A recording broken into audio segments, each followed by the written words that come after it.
Es el fiscal jefe de Algeciras. ¿Qué tal? Buenos días. Hola, buenos días. Bueno, no sé si nos puede aportar un poco de luz en esta discusión que tenemos ahora aquí en la mesa, hacia dónde está apuntando la investigación. Bueno, la investigación está claro que desde un principio se ha tratado como un atentado terrorista. Hay que tener claro que lo que se está investigando es si esta persona tenía vínculos con otras personas y en la planificación, la mínima planificación que ha llevado estos hechos tan repugnantes, porque hay que decirlo así, ha contado con alguna ayuda externa, algún apoyo de algún compañero, de incluso alguna célula. Parece que no, todo indica que no, pero eso, ahí sí hay que tener las cosas claras. El hecho de que haya actuado en solitario no quita que se pueda calificar como atentado terrorista. Lo que califica la cosa como atentado terrorista son las motivaciones y los hechos. Y ya desde el primer momento no hay más que ver la victimología, porque la persona fallecida no era un sacerdote, pero está claro que eso fue un error. Él acudió en segundo lugar a la iglesia de La Palma buscando al sacerdote. Lo que pasa es que ahí la Eucaristía había finalizado, el sacristán era el que estaba en el altar recogiendo las cosas y él lo confundió. Pero su motivación era la de atentar siguiendo unas consignas que él cree, eso ya se determinará de dónde le venían, o que él creía haber recibido, de acabar con una determinada ideología, en este caso la religión cristiana. Entonces todo eso dota al acto cometido de una determinada finalidad, que es la que entra dentro de las que en el Código Penal se definen como finalidad terrorista, y es lo que ha hecho que desde un primer momento ha sido la Audiencia Nacional la que haya asumido la investigación de los hechos. Juan, es que aquí estábamos hablando de que ahora mismo estábamos pendientes de dos investigaciones. Por un lado, el examen psiquiátrico que determine si este individuo actuó supuestamente con las facultades mentales alteradas. Y por otro lado, el registro que ha ordenado el juez, que además en el auto es extraordinariamente claro. Él dice, todos aquellos pendrive, material informático que determinen si pudo haber una planificación, la comisión de un supuesto acto terrorista, el vínculo con otras organizaciones, efectivamente, si los tuviera, pero igual no es incompatible. Es decir, este individuo puede darse el caso de que actuase con las facultades mentales alteradas y que aún así, precisamente, por haber leído propaganda yihadista, que es lo que está investigando ahora la policía, pueda llevar también aparejado el delito de terrorismo, es decir, las dos cuestiones a la vez. Claro, perfectamente. Vamos a ver, una cosa es el principio de culpabilidad, que es individual. Hay que ver las circunstancias en las que se encuentra esta persona. Puede tener sus facultades mentales totalmente anuladas o puede tenerlas parcialmente alteradas. Y precisamente el hecho de que esté, si los tuviera, que eso ya lo determinarán los forenses y las evaluaciones psiquiátricas que se le hagan, pero precisamente el hecho de tener las facultades mentales no en plenitud de condiciones puede hacer que sea mucho más vulnerable a los procesos estos de radicalización de los que habéis estado hablando en el programa antes de darme entrada. Precisamente este tipo de personas son mucho más manipulables y mucho más fáciles de dirigir en una determinada dirección como para que acaben cometiendo hechos como los que nos ocupan hoy en este programa. Marta. Sí, señor Cisneros. Otra cosa es que luego penalmente eso conlleve unas consecuencias distintas. Obviamente no iría a prisión, pero se le impondrían unas medidas de seguridad, de internamiento en un centro psiquiátrico por el tiempo que fuera necesario. Eso para el caso extremo de que se descubriera que las facultades las tuviera totalmente eliminadas. Pero eso sí que requiere una serie de exámenes psiquiátricos muy rigurosos que forman parte de la instrucción de las actuaciones. Sí, señor Cisneros, yo quería preguntarle por el tema de la orden de expulsión que tenía este hombre desde el verano y porque además me consta que fue expulsado de Gibraltar. No entiendo muy bien si fue expulsado de Gibraltar y España lo tuvo que aceptar.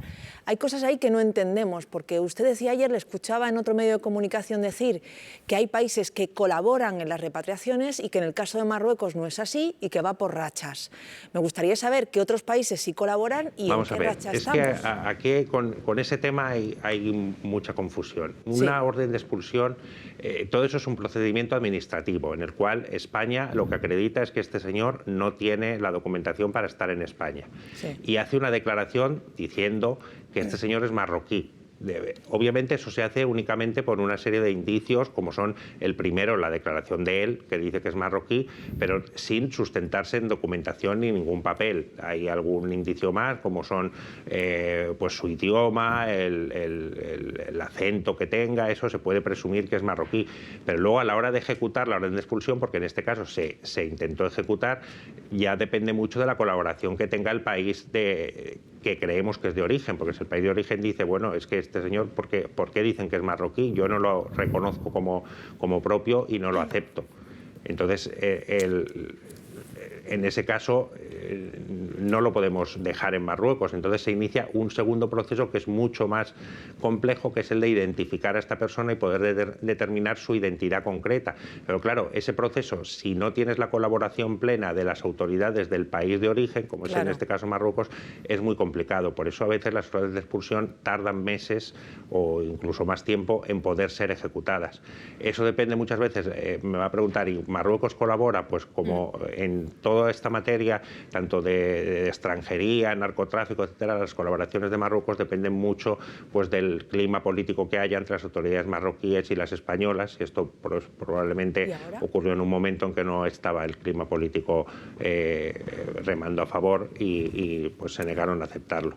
Entonces, el caso de Gibraltar, que eso no conozco las circunstancias, pero al parecer ahí fue una entrada que se le denegó porque intentó entrar con una moto de agua. Eso es distinto porque eso es lo que se llama una devolución en caliente, es decir, es que te pillan en el momento de entrar, ahí es más sencillo, porque ahí es fácil determinar de dónde vienes y a dónde vas. Es Juan, distinto a una persona que ya está en el territorio español. Sí, discúlpame, Sí. Yo entiendo que ahora, con este proceso abierto contra Yassin Kanya, ahora mismo lo que España hará, desde el punto de vista judicial, es activar el protocolo de colaboración con Marruecos y pedirle todo el informe médico de Kanya allí en Marruecos, porque han llegado noticias de que este señor ya tenía algún antecedente, digamos, de alguna perturbación, de algún problema mental cuando estaba en Tánger, con lo cual ahora mismo entiendo que Marruecos estará colaborando para trasladar ese informe médico. Claro, ahora tendrán que admitir su nacionalidad. Hombre, esperemos que sí. Lógicamente la orden de expulsión ahora queda sin efecto porque ahora por un principio básico de soberanía española no nos interesa expulsarlo, lo que interesa es hacer justicia por los hechos tan graves que ha cometido, y dentro de todo lo que es la instrucción, pues todo lo que sea colaboración de las autoridades marroquíes, tanto sobre su historial médico y de salud mental, todo lo que se pueda contar, tanto como el posible historial de relación con organizaciones o con individuos radicalizados que haya podido tener en Marruecos en su infancia o en su adolescencia, pues todo lo que se nos pueda aportar pues es bueno para la investigación, obviamente. Para eso están las colaboraciones a nivel policial y a nivel judicial. Hay mecanismos para obtener esa información. Apuntaba usted al principio que uno de los elementos que puede condicionar que finalmente nos encontremos ante un delito u otro es la planificación. ¿En base a qué sabemos que ese ataque estaba planificado o no estaba planificado? Bueno, es muy pronto para saberlo, pero yo en un primer momento pensé que había una cierta planificación porque este individuo atacó iglesias muy cercanas con un horario de misas parecido, pero a medida que se han ido sabiendo datos veo que la planificación ha sido un poco burda. ¿Por qué? Porque en primer lugar veo que él residía muy cerca, o sea que no es que haya elegido unas iglesias por un horario determinado, sino que ha elegido las que estaban más cerca. Y luego aparte también intentó atentar en la Capilla Europa, que se la encontró cerrada. Luego la información que tenía no era muy completa con respecto a los horarios de misas y eso. Está claro que él en un determinado momento decide, como habéis dicho, atacar al cristianismo. Lo hace atacando a las figuras que considera emblemáticas del cristianismo, que son los sacerdotes, y lo hace atacando en las iglesias que están más cercanas del lugar donde vive, que son en este caso la de San Isidro y la de La Palma, que se encuentran viendo las imágenes que he reconocido perfectamente del lugar donde vivía, pues se encuentran a escasos metros una entre sí de la casa donde vivía él. Una cierta planificación sí hay porque no es un ataque directo en un momento de ofuscación. El primero tiene una discusión con el primero de los sacerdotes y se va a su casa a buscar el arma, que además el arma la tenía ya de antes, o sea que un cierto grado de peligrosidad, y obviamente nadie se compra un arma así, salvo que sea un coleccionista de esto, pero alguien que tiene un arma así obviamente es un peligro potencial, y si la tienes es porque en algún momento tienes la intención de usarla. Ahora mismo, decíamos, Juan, ha pedido la policía una prórroga de la detención. En vez de 3 días, ha pedido, como permiten los casos de una investigación de hechos relacionados supuestamente con el terrorismo, que se amplíe ese periodo de detención 48 horas. Y decíamos que es un momento, claro, especialmente delicado de la investigación, porque ahora la policía ya se ha incautado de material en el piso de Yasin Kanya. En estos momentos, en estas 48 horas, ¿qué es clave en la investigación? ¿Qué elementos cruciales tiene que tener en cuenta la policía y qué relato y qué descripción de lo que se ha encontrado tiene que elaborar la policía para que el juez, entiendo que el lunes, determine si estamos ante un delito de terrorismo o no? Bueno, en todo hecho criminal, no solo en este, los primeros momentos son fundamentales porque son los que permiten fijar todo lo que ha hecho el individuo en los momentos anteriores al hecho. Hay que tener en cuenta que muchos elementos de prueba desaparecen, grabaciones de las cámaras de seguridad, de los sitios, la memoria de la gente, las declaraciones de los testigos, cuanto antes se puedan recibir.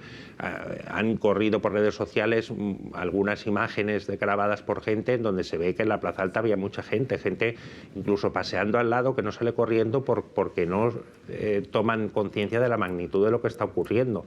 Entonces, todas esas declaraciones, todas esas imágenes, la recopilación de eso, el tomar declaración a esas personas, el pedir las cámaras de los comercios, que muchas veces son cámaras de seguridad para la seguridad del propio comercio, y que si no ha ocurrido nada con relación al comercio, pues las guardan 24, 48 horas.